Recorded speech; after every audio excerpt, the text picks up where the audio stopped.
Hi everyone, it's Diane Brennan. Welcome to my channel. And today I want to talk about how to handle your sugar or food addiction in times of stress. And the reason I'm talking about this today is because I just went through this last night, okay, where I had a real battle.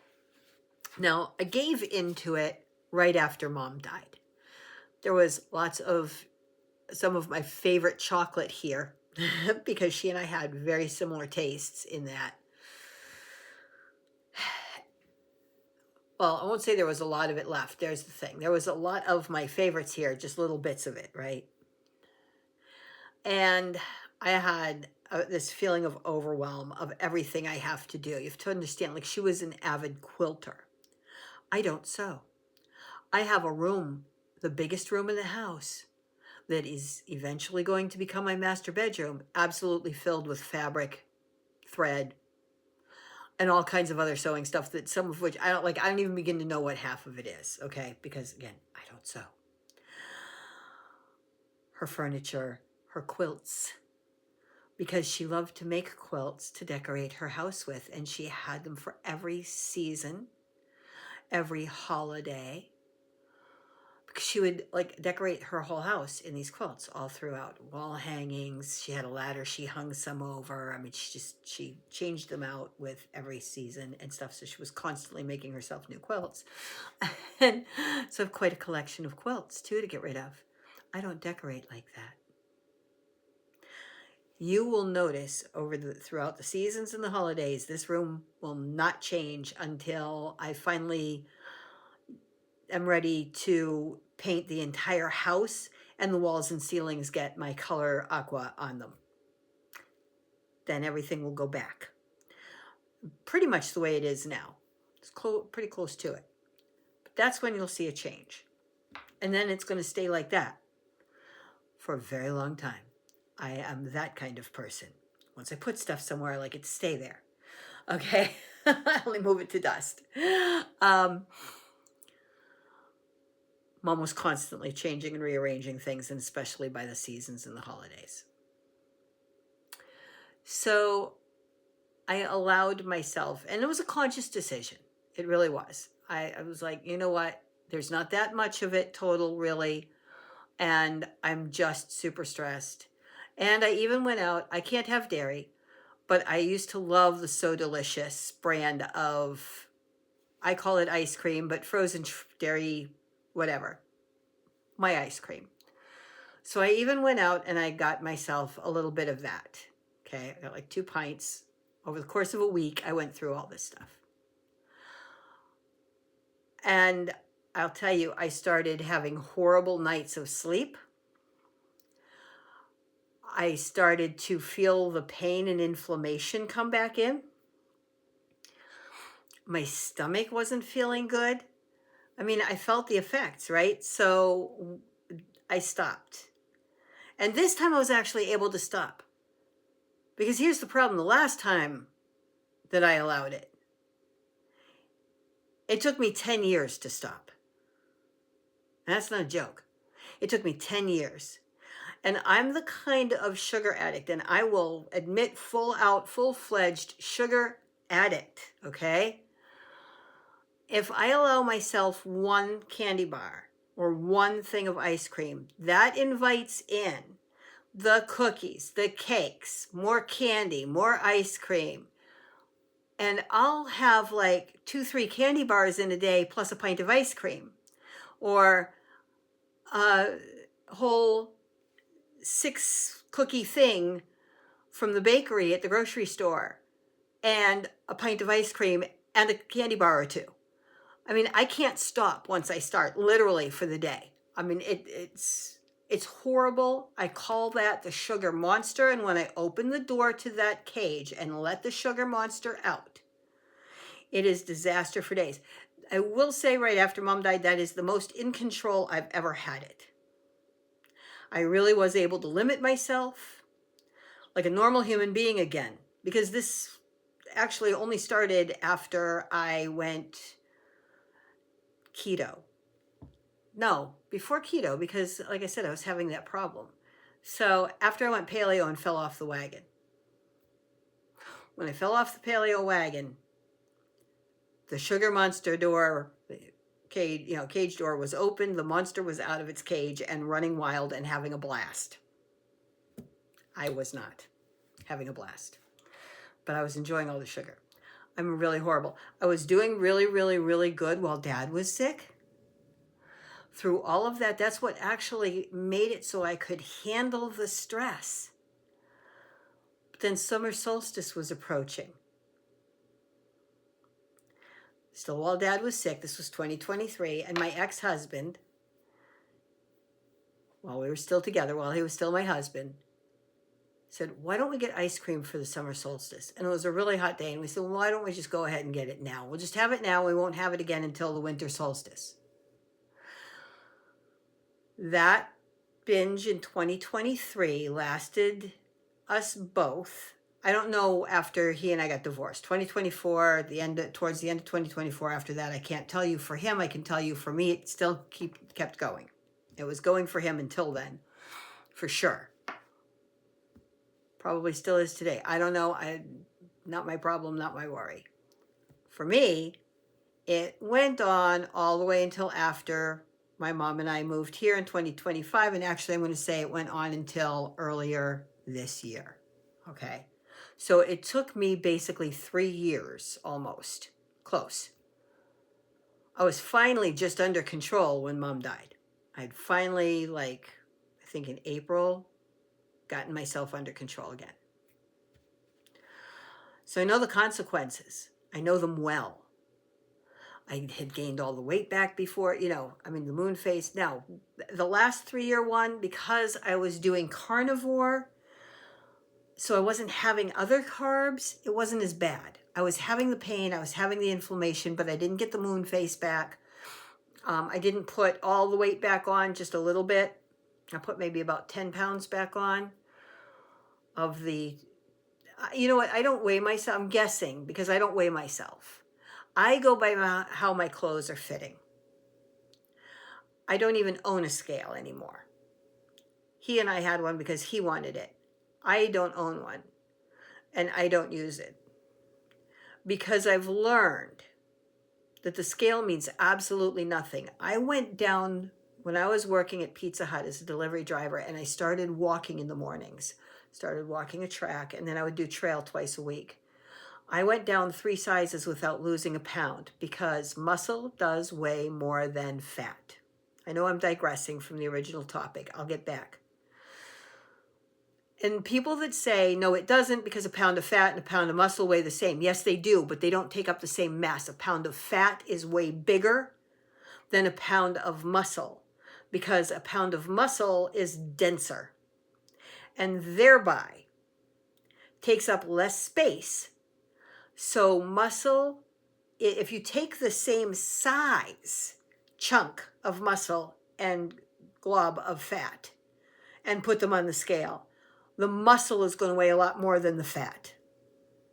So muscle does weigh more than fat. So I was losing fat and gaining muscle because I was exercising. My work was exercise, you would think, but I did a lot of driving around. I did a lot of standing in, the shop. I don't know. For some reason, that walking was different, which is why I still to this day, I walk. That's my big exercise. I am noticing again that my clothes are hanging. I know I'm losing fat again. Whether or not I'm losing pounds, I don't know. It's a horrible measure. Get rid of your scale. Doctors like that measure because it has nothing to do with fat versus muscle and how healthy you actually are. How you feel, how your clothes are fitting, inflammation or lack thereof. When my rings fit good, that's because my fingers are down, because the inflammation is gone. They're skinnier. My face is skinnier. I am getting skinnier.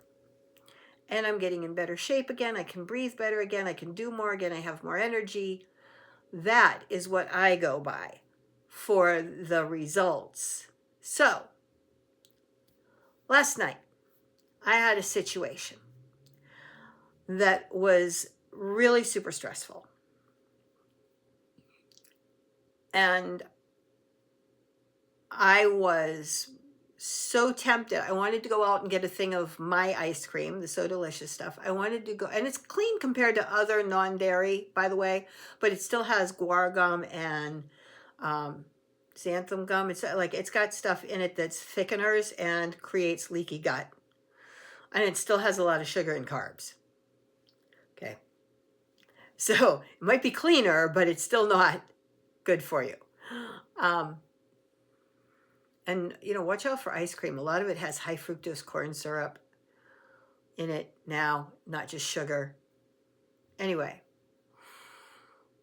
I was so tempted to go out and get some. And I was convincing my, like, you know what? I'm so stressed because that is my stress antidote. Ever since I quit smoking, now it's sugar, right? And I'm going to tell you, any addiction like that, it's not the thing itself. Like for smokers, you don't smoke because you're stressed because you smoke. And I say that as an ex-smoker of 16 years. That I always said that. Well, I'm too stressed. I can't quit smoking. I'm less stressed ever since I quit smoking. And I'm even less stressed ever since I quit using sugar, which is a hormone dysregulator for my stress. Doesn't mean I'm perfect. I just got back into this, right? So I'm still like one foot keeps wanting to head over to that, towards that sugar monster cage and open that door whenever I have higher stress. I talked myself down last night. I got myself out of it. And how I did that was to remind myself of all of the reasons why I'm doing this, why the sugar is so bad, what it does to me. I had gone for an attempt at a trail walk yesterday. Now, we had rain here the night before, really heavy rain the night before. Hadn't had any that day since somewhere in the early hours of the morning. But forest trails don't dry up as fast as fields do that are exposed to the sun all day, right? So some of it was okay, and some of it was drying, but I hit a patch that was black mud, kind of like black ice, only this was mud, and I took a skid. Now, that was my right leg that went skidding, and I had surgery a few years back for a torn meniscus, and that area twisted and got tweaked. And I was like, oh goodness. And I looked ahead at the trail and I thought about it and I thought, no, you know what? I am putting myself into severe danger of getting really badly injured if I go any further on this trail. Because there are areas that are way more downhill, way steeper. I mean, this was a flat area, right?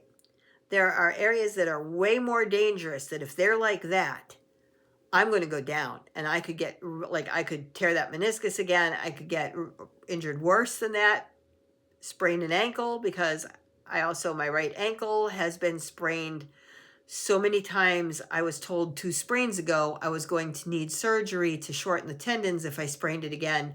But I was in nursing school and I was working for Pizza Hut as a delivery driver and shift manager, and you don't do either one on crutches. So I double wrapped it and kept going. Even though both happened at work and I could have gotten workman's comp. Didn't matter. That didn't pay the bills in our household. I know that. Because I'd been there already. That 3rd sprain. Before that 4th and 5th one. When I wasn't in nursing school and I did go ahead and get, it taken care of medically. And then they told me I'd need surgery. So yeah, I didn't do it. So that ankle is why I hike in Birkenstocks. I've hiked in Birkenstocks for, 19 years, maybe 20, somewhere in there. And it's been about 18, 19 years of hiking in Birkenstocks because they give me the support on that ankle. But still, it doesn't mean if I go sliding and go twisting and go down and fall, I can still injure that ankle, right? And I know this, and I'm living alone in a house where the garage is sub-level in the basement. And I have quite a steep flight of steps to come up to get into the house every time. So I made the decision to turn around and come back. So that was one of my other thoughts was, because I had my purse on me. I had my Birks on. I was in the garage, standing beside my car, ready to go to the store at 7 something at night. Now, I don't eat anything after 6 o'clock. I haven't for years. That's been my rule. And I was like, I don't care. You know what? I can go get the ice cream. I can have it after I get home at 8 something at night, right before I go. I don't care. I know it's really close to my bedtime. I shouldn't sugar that close to bedtime. I don't care.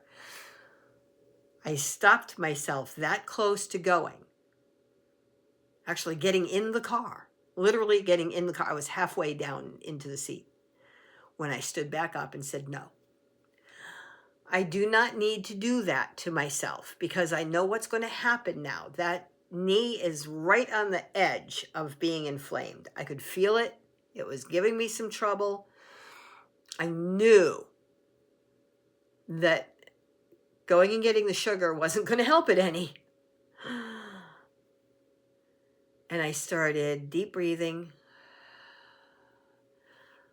I did this, which is a hand mudra that actually shifts you into an alpha state, which automatically calms you.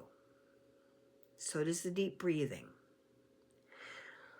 And I reminded myself that this stress was actually coming from my mind. I was creating the stress, not the situation. The situation was neutral. It just was.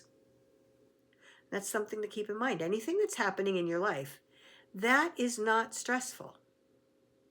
It just is. It's how you react to it that makes it stressful or not. And I chose to shift out of stressful and go into not. To use every tool until I got there. And I got there in just a couple of minutes, like literally just starting to deep breathe, doing my 3 deep breaths, doing the hand mudra. By the time I got to the top of the steps and took my purse off, I was coming down. And I had a headache because the stress, I'd given myself a headache. I had stressed and I don't get headaches much. And I had stressed myself into a headache, which is like a silly thing to do to yourself. And I acknowledge that today, right? I'm proud of myself because I pulled myself out of that. I was in a nosedive and I pulled myself out of that nosedive and decided that was not the answer.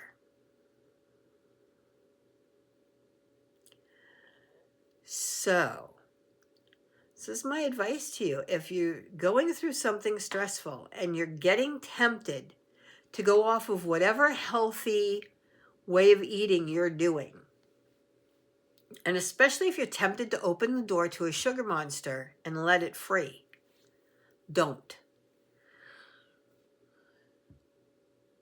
Go into your why. Why are you doing the diet and lifestyle you're doing? What drives it? What is going to be the long-term side effect, or even short-term? I mean, yeah, granted, that inflammation would start to clear out again probably in 48 hours after having that ice cream. But is it worth the short-term consequence of the inflammation or the pain or the whatever it's going to bring back for you that drove you to do this in the first place?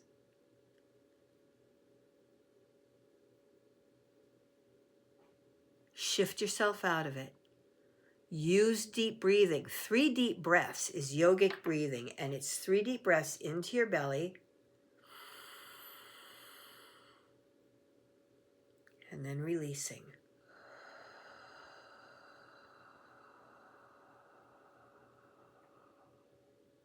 Always with a longer exhale than the inhale. You do 3 of those. Why? You ever watch a baby breathe? They breathe into their belly naturally. That's how they breathe. Every breath.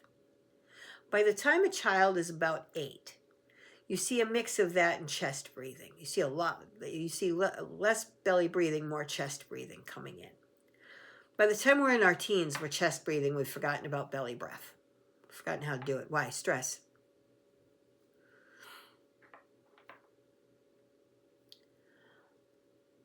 And from then on, it takes conscious effort to do it, to do what was so effortless and natural as a baby. Food for thought, because it should be that natural and effortless still.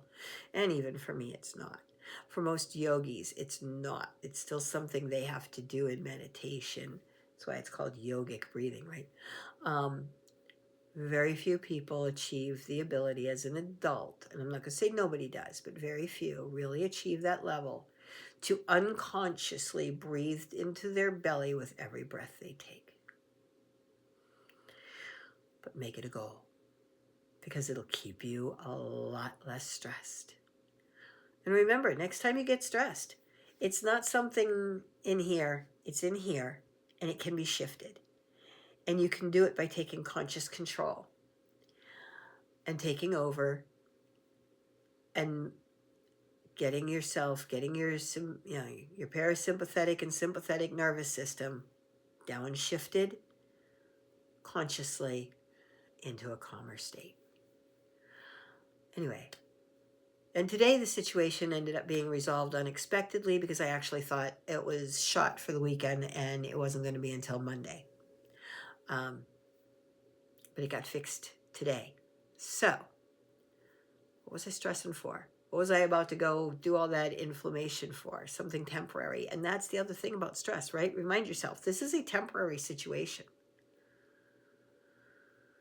And the other thing of stress is definitely a lot of times fear. False evidence appearing real, right? Shift yourself out of that. Relax. Trust the universe. Trust the process. Trust life.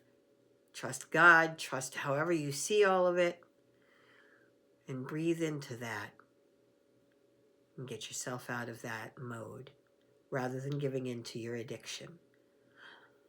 In my case, that addiction is sugar. Maybe yours is shopping. Maybe yours is drinking too much coffee. Maybe your addiction is alcohol or drugs. For all of this, that can work. One little note to leave you on. Did you know that an alcoholic is nothing but a really bad sugar addict? It's liquid sugar that goes straight into the bloodstream.